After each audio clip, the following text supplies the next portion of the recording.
What's going on, guys? It's your boy It's Dark in the building. Know what I'm saying? Today I'm coming at y'all with this reaction of Austin Evans building the ultimate Xbox One X. So without further ado, we're gonna get right to the video. Know what I'm saying? Hey guys, this is Austin, and welcome to the ultimate Xbox One X. This has been a very highly requested video. So much so, in fact, that we got an anonymous letter from Hong Kong giving us some suggestions to include for the video. So with some of those in mind, let's get to building. Really cool. Nick Cage approves. So I'm looking forward to watching it. So everyone's probably familiar with the wonderful look of the Xbox One X, aka it's just a black box, which is where this comes in. This is going to be a skin which is going to make our Xbox One X look a lot like an original Xbox. Would some say it looks like an Xbox put on top of the Xbox One? So in the picture, they've got like the front of it, like it's got like the Xbox logo and stuff, but this is just a top skin. This look dope. I'm not even gonna lie to you. It wouldn't happen if this was D-brand.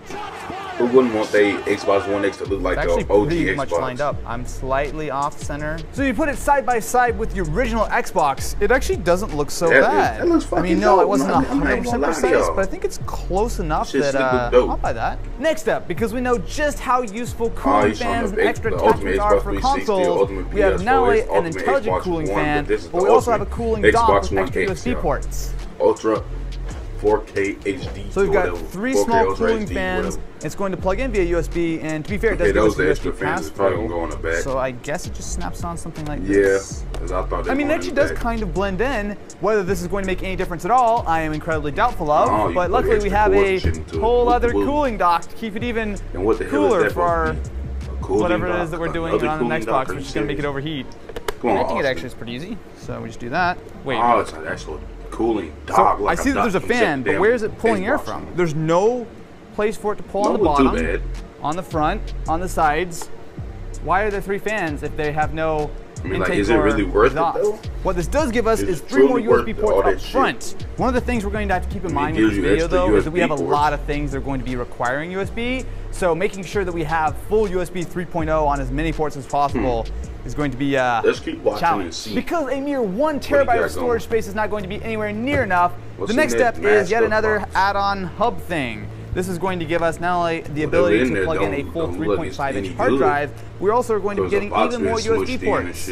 Oh joy. That's pretty cool. So it's actually got a Scorpio on the front, which would make sense because this is a Scorpio version of the console that now has a skin covering all of that up. So people still know we're cool. So the idea here, if it's anything like some of the previous hubs we used, is that we'll be able to not only plug in that 3.5-inch drive, but this is going to give us 3 more USB 3.0 ports on the front. Now with a 3.5-inch drive bay, we could go completely crazy and put basically any kind of desktop hard drive in here, but as opposed to doing a standard hard drive, instead we have a 2 terabyte Seagate FireCube. And this is going to be an SSHD, which means that in addition to having 2 terabytes of capacity, which he's opening in addition to having 2 terabytes of capacity, there's also a little bit of flash storage on here, which depending on the game might actually make a huge difference to load time, but at the very least it should be a little bit quicker than a standard hard drive. One nice touch is that you have everything you need to do this. As long as you have a 3.5-inch hard drive, I do actually think this will work with a 2.5-inch as well. But you even have the screwdriver, you have everything you need to put it on the sled, and with that I think we can, well, just put it in here. So this entire thing is going to operate using the front USB 3.0 port on the Xbox. So as long as we're able to line that up, we're going to cover up the power button, but it has a little push button. Actually, it's clear too, so you can see when it's on and off. Ultimate game system.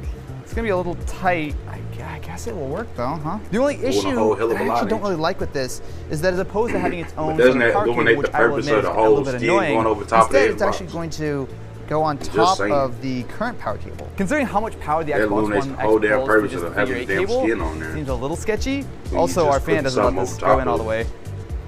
This is falling apart very quickly, but I guess they got 4 terabytes external storage. Well, 3 terabytes might be enough for a normal Xbox One X. This, my friends, is the ultimate Xbox One X, which is where this comes in. The Seagate game drive with an additional 8 terabytes of capacity. Unlike the rest of our accessories, this is really straightforward.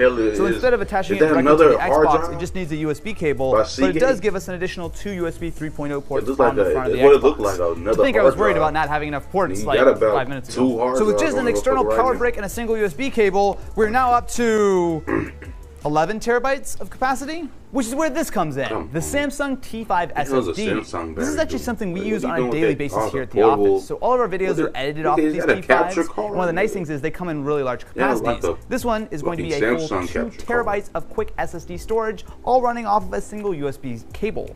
And you plug it into that and then plug it into the game drive. We gotta use USB-A for this one. I mean, do you need 13 terabytes on your Xbox One X? Probably not. Do you need to build the ultimate Xbox One X? Probably not. Are we done building the Xbox One X? Absolutely not. As far as controllers go, we have a couple of Xbox One Design Lab controllers. These are really cool because you have a lot of customization options for how the controllers look. And importantly, they're still going to be the same size, which is important because we have a dual charging station. I mean, it doesn't really look pretty with our Design Lab controllers, but now we have 2 controllers down and 2 more to go. If you really want the ultimate controller for the Xbox One X, though, you want the Duke. So this is modeled almost identically after the original Xbox controller, and while it was a little bit controversial, some might say, it's well, you'll see. Oh yeah, that's what I'm talking about. This is licensed by Microsoft, even though it's made by Hyperkin. Wow, that looks almost identical to the original. For context, this is what a standard Xbox One controller looks like. I mean, look at the Xbox One. Look at that original Xbox controller. I think you're definitely going to be better at gaming on a standard Xbox controller. All that extra animation in the controller is straight. There's no way to get around it. Now, unfortunately, this is going to be a wired controller, but thankfully, it's going to be a really long cable, and it is detachable with micro USB. As if all of these controller options weren't enough, we also have the Keymander. This is actually something I did a video on like 2 or 3 years ago, but the idea here is that this is going to be an adapter that will turn a mouse and keyboard into what the Xbox thinks is a standard controller. So inside this little box, well, it gets a little bit complicated, but hopefully it won't be that bad. So around front we have a mouse, keyboard, and gamepad. I think you actually have to have all 3 plugged in because it pretends to be the gamepad, but it's actually passing through the mouse and the keyboard signal. And then around back we have another series of USB ports for power, PC, game, as well as data, which all this extra shit is really just extra shit, basically. Oh man, this is. I'm not stopping shit. I'm just looking at see how much time left on this video. Welcome, my friends, to the completed ultimate Xbox One X. I mean, it would be nice to have, all but of these cables and accessories are completely necessary. Most people only got money to buy like an extra hard drive for it. We're going to be spoofing it with the actual Xbox and maybe an extra controller to go with it. Still plugged in, but with that, your mouse, your keyboard, and everything attached via USB. And here you go, with tiny little hands. Hey, it works. I mean, it's really slow. Maybe we should turn up the mouse sensitivity. Keyboard and mouse. A little. Dude, this actually doesn't feel that different than playing on a PC. To play Fortnite, I mean, there might be a touch of latency if I try to move really quickly, but it's not that. Now, there's definitely an argument to be said that it's going to give you an unfair advantage, but I mean, if you want to be more comfortable playing with your mouse and keyboard versus an Xbox controller, and you don't mind dealing with some finickiness, it is not the easiest thing to set up, and you do need to kind of keep it tuned per game to make sure it has the correct profiles, but you can download those pretty easily. No, why do you have weapons? Okay. And well, he got this is unfortunate. This is very unfortunate. But he didn't have a gun. Wait, I'm actually gonna, nope. Wait, I got, that counts as a kill, right? Both I blew up on them. I'm gonna count that as a kill. Dave will be very proud. The Duke, on the other hand, well, it's definitely a much larger controller. Personally, I do think that the what's standard the purpose of playing with that bulky ass controller, bro? Why don't you just stick with the Xbox One controller? It's a unique that option. Big ass it also Xbox, doesn't feel that bad. So some of the buttons are a little bit weirdly laid out compared to the controller, especially stuff like the left and right bumpers, which feel kind of tacked on. But now we got all these little, of course, we're not here just to play Fortnite. Like this shit right here, this is a PS4 of hard drives to install a whole bunch of other games if we want to as well. So right now, if you go into the options, we have the internal hard drive. We also have another 7.2 terabytes from that 8 terabyte drive over there. We have the 1.8 terabytes of our T5, and then we have our 2 terabyte FireCuda, which is in here. I think the PS4 controller is like the best controller ever. I mean, it kind of works. Unlike a lot of the building the Ultimate series that we do, this actually all works. All the accessories are plugged in, attached, skinned, powered, USB'd, whatever you want to call it. It's all actually working. Now, does it make sense? No, of course not. Am I going to put links to every single one of these accessories that we used in the description? It really wasn't. All those extra game drives and shit. It wasn't really worth it. Alright, guys. That's the end of the video. Hit the subscribe button, hit the like button, just, smash that shit. Ring that bell to be notified when all my new videos come out. Excuse me. But we got this thing. You know what I'm saying?